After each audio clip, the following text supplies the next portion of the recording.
Seigneur Dieu Tout-Puissant, nous te prions pour que tu viennes par ton esprit toucher nos cœurs, que tu nous révèles qui tu es vraiment. Nous croyons vraiment, Seigneur, que nous dépendons de toi pour toutes choses. Tu nous dis, Seigneur, que sans toi, nous ne pouvons rien faire. Et Seigneur, je te prie vraiment pour que ton esprit soit là avec moi au moment où il s'agit de partager ta parole. Seigneur, je confesse combien ce matin j'ai besoin de toi, à la fois pour prêcher, mais aussi pour vivre ce que tu veux nous enseigner. Et je veux faire cette prière aussi pour mes frères et sœurs. Sois, Seigneur, avec nous et agis à travers nous, pour nous, dans le nom de Jésus. Amen. Voilà, nous poursuivons dans le récit du prophète Élie. Nous avions vu dimanche dernier, pour ceux qui étaient là, comment Dieu avait envoyé Élie se réfugier chez une veuve étrangère, une veuve phénicienne, donc au Liban, et comment Dieu avait envoyé son prophète pour sauver cette veuve et son fils de la famine, puisqu'il avait accompli un miracle. Et ce passage que nous allons voir ce matin, je vais essayer de le mettre, je crois que c'est l'Esprit Saint, la parole de Dieu, qui va nous amener à le voir en lien avec ce que nous célébrons les dimanches des rameaux, c'est-à-dire ce moment où Jésus est entré à Jérusalem et il a été accueilli avec un grand cortège. Nous allons faire le lien, vous allez voir, il y a un lien. Et ce que nous allons voir ce matin, c'est donc la suite du texte que nous avions vu dimanche dernier. Donc le prophète Élie va demeurer quelques années chez cette femme, chez cette veuve étrangère qui l'accueille, et nous lisons ce qui s'est produit. Nous sommes 800 ans avant la venue de Jésus. Voici le texte. Après ces événements, donc après les miracles et être resté quelque temps, le fils de cette maîtresse de maison tomba malade. Sa maladie fut si violente qu'il cessa de respirer. Alors, c'est un euphémisme, cesser de respirer, à partir du moment où ça dure plus que 3 minutes, on est mort. Donc, il est mort. La femme dit alors à Élie, « Que me veux-tu, homme de Dieu ? Es-tu venu chez moi pour rappeler le souvenir de ma faute et pour faire mourir mon fils ?» Il lui répondit, « Donne-moi ton fils. » Il le prit des bras de la femme, le monta dans la chambre à l'étage où il logeait et le coucha sur son lit. Puis il fit appel à l'Éternel et dit, « Éternel, mon Dieu, est-ce que tu vas faire du mal au point de faire mourir son fils, même à cette veuve qui m'a accueilli chez elle ?» Puis il s'étendit 3 fois sur l'enfant. Il fit appel à l'Éternel et dit, « Éternel, mon Dieu, je t'en prie, que l'âme de cet enfant revienne en lui. » L'Éternel écouta Élie. L'âme de l'enfant revint en lui et il retrouva la vie. Élie prit l'enfant, il le descendit de la chambre jusque dans la maison et il le donna à sa mère en disant, « Voici ton fils est vivant. » La femme dit alors à Élie, « Je reconnais maintenant que tu es un homme de Dieu et que la parole de l'Éternel dans ta bouche est vraie. » Voilà, jusque-là la lecture du passage qui va nous occuper ce matin. Nous retrouvons Élie là où nous l'avions laissé. Élie fait maintenant pleinement partie de la vie de ce foyer. Il a sa petite chambre à l'étage et certainement il a partagé la parole de Dieu à cette veuve et son fils qui avaient placé leur espérance et leur foi dans ce Dieu si plein d'amour, ce Dieu qui avait pris compassion de cette femme, de cette veuve et de son enfant. Cette femme qui avait accepté de donner le peu qu'elle avait. En échange, elle avait accepté de faire le saut de la foi. Et Dieu avait renouvelé ce miracle puisque chaque jour, il y avait de l'huile et de la farine dans les pots. Et elle se renouvelait de jour en jour. Alors que tout semblait bien parti, alors que la foi de cette femme commençait à bien s'établir, qu'elle se mettait certainement à découvrir l'amour de Dieu, voilà que d'un coup, le malheur frappe à la porte, comme des fois ça nous arrive à nous aussi. Elle ne comprend pas, ne s'était-elle pas approchée de Dieu ? Comment le Dieu de l'univers, qui faisait de tels miracles, pouvait-il maintenant lui enlever son fils ? Dans son malheur, évidemment, sa foi est mise à rude épreuve. La maman cherche une explication. Elle a dû certainement entendre et comprendre que Dieu est un Dieu saint, un Dieu qui a promis aussi de faire justice et de punir le mal. Alors évidemment, sa réaction, c'est de se dire, s'il m'est arrivé ce qui est en train de m'arriver, c'est parce que j'ai fait des choses mauvaises dans mon passé. Et certainement, Dieu est en train de me punir pour cela.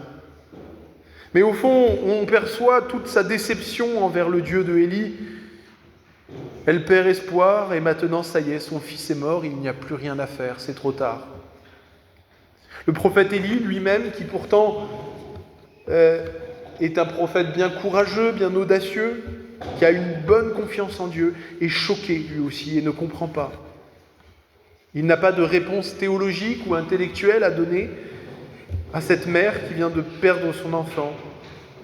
Mais dans sa foi, et c'est comme ça que sa foi va s'exprimer, il va être touché au plus profond de son être d'une profonde et intense compassion pour cette femme.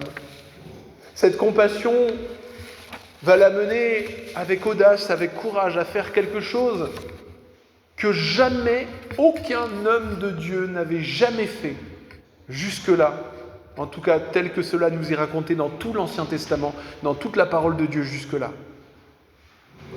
Élie va prier pour que Dieu rende la vie à ce fils qui était mort. Il va avoir l'audace, le courage. Il va prendre le corps de cet enfant, il va l'amener dans cette chambre pour parler seul à seul avec Dieu, parce que ce qu'il va dire à Dieu est d'une audace et d'un courage extraordinaire. C'est presque scandaleux. Il va exprimer toute son incompréhension à Dieu. Il va vider son sac, dire et exprimer ce qu'il a au fond de son cœur. Et il va dire à Dieu, Seigneur, tu m'as amené à habiter chez cette dame, cette veuve qui n'a... Et à dépendre de son hospitalité. Cette femme m'a fait du bien, et elle m'a fait du bien parce qu'elle a cru en toi. Et toi, est-ce que tu la remercies en tuant son fils ? Élie est scandalisé, il est indigné. Et il va accomplir un geste étonnant. Il va s'étendre 3 fois sur l'enfant. Il va placer comme son corps sur le corps sans vie de cet enfant. C'est un geste un peu difficile à comprendre, mais dans l'Ancien Testament, on voit souvent que les prophètes accomplissent des gestes étranges. Souvent, Dieu leur demande de lier la parole qu'ils vont proclamer avec un geste. Sauf que cette fois-ci, c'est ça qui est très étonnant, Dieu ne lui a rien demandé. Dieu ne lui a rien dit. Il ne lui a pas dit « quand tu feras ça, tu feras ça ». Il ne lui a rien dit. C'est comme si Élie savait que la présence de Dieu était en lui-même, qu'il avait l'Esprit de Dieu, l'Esprit de vie, et qu'en s'allongeant sur l'enfant, il est en train d'essayer de forcer Dieu à être au contact de cet enfant. Comme s'il voulait forcer Dieu à intervenir. Mais dans sa prière, il le prie dans des termes respectueux. Il dit « Éternel, mon Dieu, je t'en prie, que l'âme de cet enfant revienne en lui. » Et 3 fois, il va faire cette prière. C'est intéressant le fait qu'il ait fait 3 fois la prière, parce qu'on a des exemples dans la Bible où les hommes de Dieu, lorsque vraiment ils ont un sujet qu'ils prennent à cœur, ils vont prier généralement 3 fois pour ce sujet. Et au bout de la 3e fois, ils s'arrêtent. Et l'idée ici, c'est que Élie veut aller jusqu'au bout avec Dieu. 2 fois, il prie et il ne se passe rien. Et la 3e fois, il est écrit « L'Éternel écouta Élie ». Ce qui est amusant, l'Éternel écouta Élie. Il n'y a pas dit « Dieu vit ce que Élie était en train de faire », comme si le rite était magique et que le rite qu'il était en train de pratiquer était une recette pour ressusciter les morts. Mais Dieu a entendu la prière de son prophète. Et le Seigneur va ici, dans ce passage, à cette époque, en 800 ans avant Jésus-Christ, dans ce petit village isolé du Liban, Dieu va accomplir pour la première fois de toute l'histoire de la rédemption, la première vraie résurrection. Il va sauver cet enfant, il va remettre l'âme de cet enfant à l'intérieur de lui. Et c'est quelque chose d'extraordinaire. Alors je vous ai dit en guise d'introduction, pour ce culte des rameaux, qu'il y avait un lien entre ce texte et les rameaux. Ce moment, ce cortège où quand Jésus rentre, les gens disent « Hosanna !» Hosanna, ça veut dire « Dieu, sauve-nous !» Et ils proclament que Jésus est le Messie, et il y a une foule de gens qui sont enthousiastes. Quel est le lien, à votre avis, entre ce passage-là, ce que nous avons vu, et ce qui s'est produit au moment où Jésus est rentré à Jérusalem? Je vais vous le dire. Vous savez pourquoi cette foule était autant enthousiaste à propos de Jésus? Pourquoi cette fois-ci elle a accueilli Jésus de cette manière, alors qu'elle ne l'avait pas fait de cette manière les autres fois où il était rentré à Jérusalem? Parce que Jésus est venu plusieurs fois à Jérusalem. Mais pourquoi cette fois-là en particulier? Parce que quelques jours avant, Jésus avait ressuscité son ami Lazare.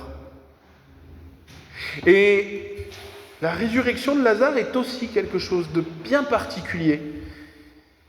Vous vous souvenez, je vous le raconte à nouveau, quand Jésus apprend que son ami Lazare est malade, de façon très surprenante, de façon étonnante, même dérangeante, il ne va pas venir. Pourtant, la famille lui dit « S'il te plaît, viens, viens !» Et il ne vient pas. Il reste avec ses disciples. Et ses disciples ne comprennent pas. Et Jésus va leur dire « Lazare est mort », et quand il sait que Lazare est mort, ils y vont. Ils partent. Et ils arrivent, le texte biblique dans l'évangile de Jean nous apprend que quand Jésus est arrivé à Béthanie, le village d'où était Lazare, Lazare était déjà depuis 4 jours déjà dans le tombeau. 4 jours déjà. Donc ça veut dire qu'il est mort depuis quoi? 6 jours? 5 jours? 7 jours? Et quand il arrive, Marthe et Marie vont finalement exprimer la même déception que Élie et la veuve vont exprimer auprès de Dieu. Ils vont exprimer leur incompréhension. Mais Seigneur, pourquoi n'es-tu pas venu? Pourquoi, toi qui aimais notre frère, qui était son ami, toi qui as fait tant de miracles, pourquoi n'étais-tu pas là? Pourquoi n'es-tu pas venu quand nous t'avons appelé? Marthe et Marie vont répéter la même phrase. Seigneur, si tu avais été ici, mon frère ne serait pas mort. Et quelques-uns de la foule vont répéter les mêmes choses et vont même accentuer, ils vont dire, lui qui a ouvert les yeux de l'aveugle, ne pouvait-il pas faire en sorte que cet homme ne meure pas? Et toute cette foule, tous ces gens sont profondément indignés envers Jésus. Et en voyant Marie de Magdala pleurer, en voyant Marthe, en voyant cette foule, ces gens qui sont... Jésus va, c'est ce que nous dit le texte biblique, être profondément ému. Il va être bouleversé. Il va répondre, « Où l'avez-vous mis? Où avez-vous mis son corps ?» Et on lui répondit, « Viens et tu verras. » Et là, face au tombeau de son ami, Jésus pleura. C'est un des seuls endroits où Jésus pleure. En tout cas, un des premiers. Où ça nous l'est rapporté, ça ne doit pas être la première fois, mais c'est particulier à ce moment-là. Et je crois que dans le pleur de Jésus, face au tombeau de son ami Lazare, que pourtant il allait ressusciter, il y a les pleurs et la compassion de Dieu pour la souffrance et la mort de tous ceux, de toutes ces créatures, et notamment de ceux qu'il aime et qui se confient en lui. C'est écrit dans le psaume 116, « Elle a du prix aux yeux de l'Éternel, la mort de ceux qu'il aime. » Et face à ce tombeau, Jésus va dire « Enlevez la pierre qui fermait l'entrée. » Et Marthe, la sœur du mort, lui dit « Mais non, Seigneur, ça fait 4 jours qu'il est là. 4 jours, il n'y a pas des morgues frigorifiées. 4 jours, ça veut dire que le corps est déjà en putréfaction. Le corps de l'ami Lazare est déjà abîmé par la décomposition. C'est vraiment, le processus est déjà avancé dans cette chaleur. Il y avait eu déjà des résurrections dans le ministère du Seigneur. Jésus avait ressuscité à Naïn, dans un petit village de Naïn, un jeune garçon qui était mort peu de temps avant et qui était fils unique de sa mère, qui était veuve. Et ce garçon était porté dans un cercueil et Jésus avait dit « Lève-toi » et l'enfant s'était levé. Jésus était allé une fois, il y avait eu un chef de synagogue qui était venu auprès de Jésus lui dire « S'il te plaît, ma fille est malade !» Et Jésus était venu, mais il avait tardé en chemin. Et finalement, des gens étaient venus et avaient dit au chef de la synagogue « N'importe plus le maître, Jésus, car c'est trop tard, ta fille est morte. » Jésus était entré dans la maison et il lui avait dit « Talita Kumi », ça veut dire « Lève-toi ». Et l'enfant s'était relevé. Mais dans toutes ces résurrections, la résurrection avait toujours eu lieu très proche du décès. Et jamais il n'y avait eu encore dans toute l'histoire biblique, dans toute l'histoire de la résurrection, une résurrection dans un corps qui avait déjà commencé à se décomposer. Mais Jésus, levant son regard vers le ciel, dit « Père, tu as exaucé ma prière et je t'en remercie. Pour moi, je sais que tu m'exauces toujours. Mais si je parle ainsi, c'est pour que ceux qui m'entourent croient et croient que ce soit toi qui m'as envoyé. » Et d'une voix forte, il cria « Lazare, sors de là !» Et voici, Lazare se releva, il sortit du tombeau. Il avait encore les pieds et les mains entourés de bandes de linge. Un linge encore recouvrait son visage.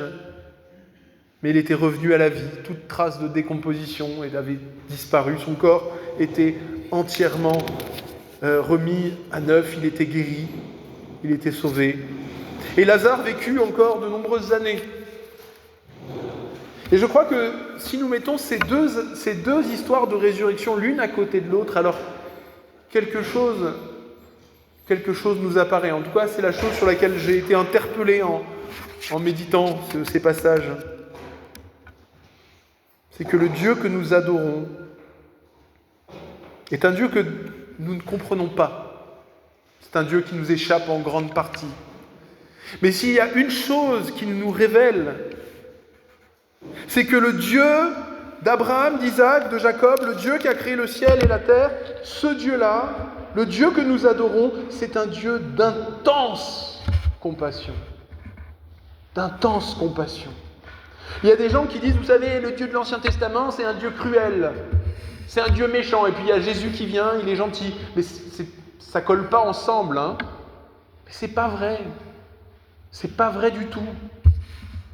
Parce que ce que nous voyons en mettant les deux passages, c'est qu'il s'agit bien du même Dieu. Déjà même au Sinaï, lorsque Dieu s'était révélé de façon vraiment profonde, et lorsqu'il s'était révélé à Moïse, au Sinaï, quand il était venu descendre dans la nuée, Dieu avait dit à Moïse, il était passé avec sa présence et il avait dit « Je suis l'Éternel, l'Éternel, le Dieu qui pardonne et qui est plein de compassion, lent à la colère, riche en bonté et en fidélité. Voilà qui je suis pour l'éternité. » Dans l'hébreu comme dans le grec, l'idée de la compassion, il y a vraiment, étymologiquement, cette idée vraiment que c'est quelque chose qui prend aux entrailles.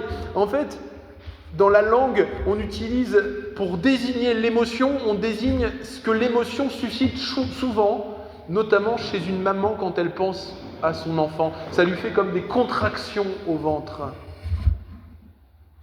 Et Dieu utilise ce mot-là. La compassion, c'est s'identifier à l'autre, c'est accepter de vivre en partie ce que l'autre vit. C'est d'éprouver de la peine quand il vit de la peine. C'est même parfois éprouver de la joie quand l'autre éprouve de la joie. Et c'est à cause de sa compassion que Dieu n'a pas détruit même la ville horrible et méchante de Ninive. Quand Dieu avait envoyé son prophète Jonas pour proclamer que si Ninive ne se repentait pas, elle serait détruite, Dieu, à un moment, doit contester avec son prophète, parce que Dieu lui dit « Tu crois que moi, j'aurais plaisir à détruire Ninive ? Cette ville dont les hommes ne savent ni différencier leur droite et leur gauche ? Tu crois que j'ai plaisir à détruire ces créatures que j'ai faites, que je connais, dont je connais chacun par son nom ? Que j'aurais plaisir à la mort des hommes et des animaux ? » Il est dit dans le livre d'Ézéchiel, Dieu parle et dit « Oui, je suis un Dieu juste qui punit, qui détruira le mal ultimement, mais je ne désire pas la mort du pécheur. Et je n'éprouve pas de joie à la mort du méchant. Je ne prends pas plaisir en elle. Et tout simplement, ce Dieu de l'Ancien Testament, quand il est venu en personne nous visiter, quand il est venu marcher au milieu des hommes, alors que, comme dit l'apôtre Jean, nous l'avons contemplé de nos yeux, que les hommes n'ont pu le contempler de leurs yeux, le toucher de leurs mains, lui venu en chair et en os, avec tout son amour, toute sa sainteté. Dans tout ce que faisait Jésus transparaît son désir de sauver une humanité perdue. Tous ses actes, même parfois ses paroles dures, sont empreintes de compassion. C'est quelque chose qui revient comme un refrain dans tous les évangiles. Sortant de la barque, nous dit Marc, Jésus vit une grande foule et fut ému de compassion pour elle. Ils étaient pour lui comme des brebis qui n'ont pas de berger. Et fatigué comme il était, il resta là pour leur enseigner beaucoup de choses. Une autre fois, Jésus vit la foule qui était là depuis 3 jours à l'écouter et qui n'était pas venue, qui n'avait rien mangé. Jésus, ému de compassion pour cette foule, leur dit à ses disciples, « Ils n'ont rien à manger. » Et il va faire le miracle de la multiplication des pains. Réfléchissons-y, je l'ai déjà dit, redisons-le, qui dans tous les évangiles est déjà allé trouver Jésus sans avoir obtenu au moins un regard plein de compassion et même ressuscité. La parole de Dieu nous a dit que le Christ, Dieu fait homme, qui est l'intermédiaire entre nous et le Père, est toujours ému de compassion pour chacun de nous. Il intercède continuellement, malgré nos faiblesses et nos fautes. C'est ce que nous apprend le Saint-Esprit dans la lettre aux Hébreux. Nous n'avons pas un grand prêtre qui ne puisse compatir à nos faiblesses. Bien au contraire. Et c'est pourquoi la vocation que Dieu adresse à son peuple et à chacun de nous, c'est toujours la même. Dieu avait dit à Adam et Ève, il avait créé les humains en disant « Vous serez, ce sera votre vocation, vous serez à mon image. » Puis il avait dit au peuple hébreu « Vous serez saints comme je suis saint. » Et nous sommes invités, puisque Dieu est compatissant, nous sommes invités à refléter la compassion de Dieu. L'apôtre Paul écrit dans la lettre aux Romains « Réjouissez-vous avec ceux qui se réjouissent, pleurez avec ceux qui pleurent. » C'est de la compassion, c'est compatir. L'apôtre Pierre écrit « En toutes choses, ayez les mêmes pensées, les mêmes sentiments, soyez pleins d'amour fraternel, de compassion et de bienveillance. » Et l'apôtre Paul dirait « Vous qui avez été choisis par Dieu, vous qui êtes saints et bien-aimés, revêtez-vous, comme on a dit, se revêtent de sentiments de compassion, de bonté, d'humilité, de douceur et de patience. » Et il y a un encouragement, et je crois que c'est un lien avec les textes que nous venons de voir. Il y a une promesse qui est peut-être la promesse la plus... J'utilise beaucoup de superlatifs. La promesse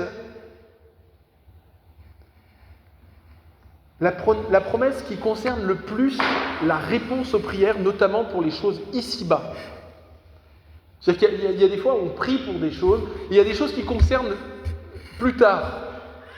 Quand on prie pour le salut, quand on prie pour... Voilà, c'est des choses où Dieu nous promet qu'il va nous les donner, mais parfois plus tard. Mais il y a un endroit dans la Bible où Dieu nous promet que si nous lui le demandons, il peut nous donner les choses dès maintenant. Et cette promesse, nous la trouvons dans Ésaïe au chapitre 58. Dans le contexte, le peuple hébreu connaît beaucoup de souffrances et de difficultés, et ils jeûnent devant Dieu, ils s'abstiennent de nourriture devant Dieu, et ils offrent des sacrifices au temple, et ils font toutes sortes de choses en disant « Dieu, Dieu, regarde-nous, regarde tout ce que nous faisons !» Et Dieu leur répond d'une façon surprenante. Voici ce qu'il leur dit, en leur disant « Voici pourquoi je ne vous ai pas écouté, et voici ce que je ferai si vous le faites, je vous écouterai. » Il dit cela. Il dit au peuple juif, au peuple hébreu, « Détache les chaînes dues à la méchanceté, dénoue les liens de l'esclavage, renvoie libres ceux qu'on maltraite, mettez un terme aux contraintes et aux oppressions de toutes sortes. Partage ton pain avec celui qui a faim. Fais rentrer chez toi celui qui n'a plus de foyer. Quand tu vois un homme nu, recouvre-le et habille-le. Ne cherche pas à éviter celui qui est fait de la même chair que toi. Oui, si tu éloignes de toi la violence, si tu arrêtes les coups de poing et les gestes menaçants et les paroles insultantes, si tu partages tes ressources avec celui qui a faim, alors, autrement dit, si tu as de la compassion, alors tu appelleras et l'Éternel répondra. Alors tu crieras et je dirai, me voici. Moi, l'Éternel, je serai constamment ton guide et je répondrai à tes besoins même dans les déserts et les endroits les plus arides. Et finalement, ce que je crois comprendre, en tout cas, de ces histoires et à la lumière de ce texte, c'est que Dieu a travaillé le cœur de son prophète pour que sa prière soit pleine de compassion au moment où il l'a fait. Parce que ça plaît à Dieu, c'est à la gloire de Dieu. On comprend qui Dieu est lorsque nous prions avec compassion, lorsque nous exprimons notre compassion, que nous vivons notre vie de foi avec compassion. Dieu prend plaisir à répondre particulièrement à notre prière et à nos prières dans ces cas-là. Et c'est vrai que des fois nous prions, mais nous ne le faisons pas avec notre cœur, nous ne le faisons pas avec nos entrailles. Et c'est ce que Dieu nous demande. Peut-être qu'il répondra d'une manière ou d'une autre, mais ça sera davantage vraiment tel qu'il le veut. Et c'est ce que Jésus a fait quelques secondes, quelques minutes avant de prier pour la résurrection de son ami Lazare. Et Dieu l'a exaucé. Alors, bien sûr, et je veux conclure là-dessus, on ne peut pas toujours comprendre les malheurs et les causes des malheurs d'ici-bas. Et le mystère du mal reste opaque. Et ce que ce texte exprime, c'est que vraiment, Dieu n'est pas un dictateur. Il nous écoute et nous reçoit avec nos doutes. Il ne refuse pas de nous écouter, il nous accueille avec notre colère, notre révolte, précisément parce qu'il a compassion. Et parce qu'il a compassion, et que nous pouvons tout déposer à ses pieds, il nous invite aussi à être des canaux de compassion. Moi, ce que je crois quand je vois ce passage, c'est que Dieu savait que cet enfant allait tomber malade. Et que quand Dieu a envoyé son prophète, ça n'était pas seulement pour sauver cette femme et son fils de la famine une fois, mais aussi pour sauver cet enfant. Et surtout pour les amener, elle et lui, à avoir une foi encore plus grande, qui puisse être un exemple pour le peuple d'Israël. Je trouve une trace de cela quand Jésus, justement, lorsqu'il apprend que Lazare est mort, lorsqu'il sait que Lazare est mort, dit cette phrase mystérieuse à ses disciples en disant « Je suis heureux à cause de vous de ne pas avoir été là-bas à ce moment-là, car cela va contribuer à votre foi. » Et je crois que il y a des fois où Dieu nous laisse traverser des choses difficiles, pratiquement insoutenables, mais où à la fin, parfois, où nous comprenons que ce n'était pas pour nous faire du mal, pas pour nous punir, mais pour nous aider à avancer plus loin et pour comprendre ce que nous ne pouvions pas comprendre. Nous ne comprenons pas encore, mais un jour nous comprendrons. C'est ce que dit Jésus à Marie de Magdala. Si tu crois, tu verras la gloire de Dieu.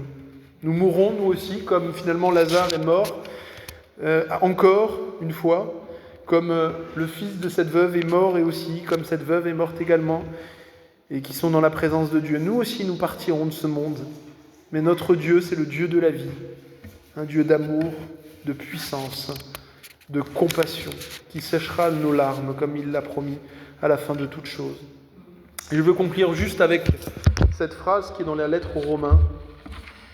Nous savons du reste que toute chose concourt au bien de ceux qui aiment Dieu, de ceux qu'il a appelés selon son projet.